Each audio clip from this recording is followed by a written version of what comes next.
Inter AS MPLS VPN option AB. In this video, I'm going to talk about Inter AS MPLS VPN option AB, and the option AB is coming after the option C. The first option is provided was option A, and after that the option B provided, and after that option C, and finally option AB. Option AB is a combination of the option A and also option B. The MPLS VPN Inter AS option AB feature combines the best functionality of Inter AS option A and Inter AS option B network to allow a MPLS virtual private networks or VPN service provider to interconnect different autonomous systems to provide VPN services. When different autonomous systems are interconnected in an MPLS VPN Inter AS option AB configuration, the entire network configuration is scaled and also simplified, and maintains IP quality of service or QoS functions between ASPR peers. Let me to review the option A and also option B. You know that in option A we configured multiple VRFs between the R5 and R6 and also multiple BGP neighborship between the R5 and R6. In an Inter AS option A networks, ASPR peers means R5s and R6 are connected by multiple sub-interfaces with at least one interface VPN that spans the two autonomous systems. These ASPRs R5 and R6 associate each sub-interface with a VRF instance and a BGP session to signal unlabeled IP prefixes. As a result, traffic between the back-to-back VRFs is IP, as I mentioned, as I configured in the previous scenario. In this scenario, the VPNs are isolated from each other, and because the traffic is IP, QoS mechanism that operate on IP traffic can be applied to achieve customer SLA or customer service level agreement. The downside of this configuration, the configuration of option A, is that one BGP session is needed for each sub-interface and at least one sub-interface for each VPN, which causes scalability concerns as this network grows. This is the option A. About the option B, for example, option B network, ASPR peers are connected by one or more sub-interfaces that are enabled to receive MPLS traffic.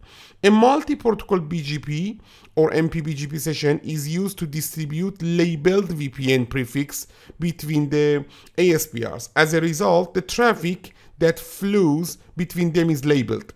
The downside of this configuration is that because the traffic is MPLS, QoS mechanism that can be applied only to IP traffic cannot be applied and VRFs cannot be isolated. In option AB, we have a combination of the option A and also option B.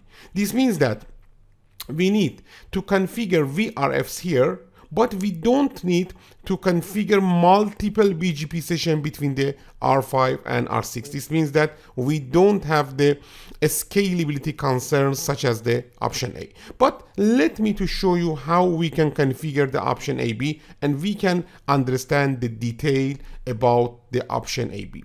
Again, in this scenario, I'm going to start the configuration from the VPC1 and VPC2, and step by step we can continue the configuration, and finally we will learn about the Inter AS MPLS VPN option AB. This is the configuration file and a configuration notepad file of the previous scenario. Let me to use this configuration file, and after that this is the CLI of the VPC1.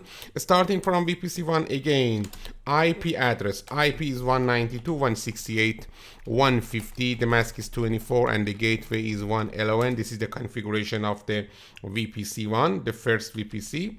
After that, we can configure the VPC2. This is the VPC2. The IP address is 192.168.350. And the mask is 24. The gateway is 312. That's it. This is the configuration of the VPC1 and also VPC2. Then we need to configure the R11. About the configuration of R11 and R12 in the option AB, we don't have any difference with the previous scenario. Let me to copy this configuration on the R11. This is the R11 configuration from the previous scenario. And now we copied the configuration here and then save the configuration. After that, we have R12. Let me to copy the configuration of R12 and paste on the R12. Okay, again, we don't have any change. Let me to use this configuration and then write.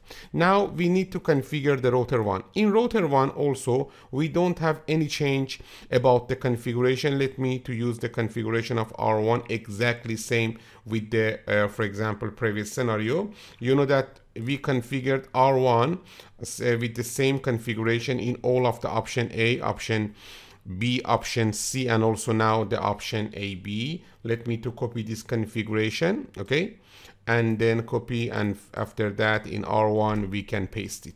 Okay, you know that after some second we will have BGP neighborship between R1 and R11 and R1 and R12, and then R1 can learn the 192.168/24 in the VRFA 1 and 192.168.30/24 in the VRFB1. But let me to copy the configuration of R2. About the R2 we don't have any change. We can copy the configuration of R2 again and pasting on the R2 CLI. After that, the next router is the router 3 or the router 4. Let me first copy the router 4's configuration because the router 4 doesn't have any change about the configuration. This is the router 4's configuration. Okay, and after that, now we can configure the router 3. You know that the router 3 is the route reflector. As you remember, in the route reflector in option B, we configured the neighborship with the router 5, okay, about the VPN v4, and also in option A, we configured the same feature. Because of that, here in option AB, the combination of option A and B, again, we need to configure the session between the session for BGP VPN v4 between the router 3 and router 5. Because of that, in router 3 also we don't have any change. As I mentioned before, the option AB is a combination of option A and also option B. Let me to copy the configuration of R3. Now, as you can see, this is the configuration of R3 for the option C. In option C, we configure the neighborship between router 3 and router 8. But here we need to configure the BGP neighborship between the router 3 and router 5. Let me to change the 192.168.2548 to 2545 and then 2545. We don't need eBGP multi-hop, and we need to activate this neighborship. And also, you know that the router 5 is the route reflector client. Let me to copy it here. 192.168.2545 route reflector client. This is the configuration of the router 3. Okay, let me to copy this configuration, and after that we can paste on this configuration for the router 3s. Okay, and then about the router 5, here we have some differences with the option A and also option B, but let me first configuring the insights of the router 5. After that we can talk about the ETH01.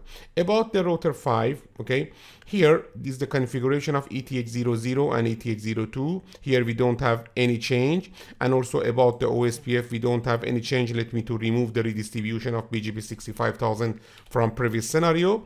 And interface ETH01, now I'm not going to configure it until now. Let me to use interface ETH01 without any configuration. After that we can talk about that. Also, we don't need IP prefix list and route map in the router 5 now. And then router BGP 65000, we need one neighborship with the router 3. We can copy the BGP configuration from other routers. Let me to copy from, for example, router 3, copy, and this is for the router 5. Okay, we can copy it here. Let me to change some values. Router BGP 65000 is correct. No BGP default IPv4 unicast. And after that, the neighbor 192.168.2543 remote AS 65000, and then 192.168.2543 update source loopback 0. We don't need the next neighborship command. And after that, we need to activate the neighbor 192.168.2543. That's it. This is the configuration we need on the router 5. But don't forget that we need to configure some other features in R5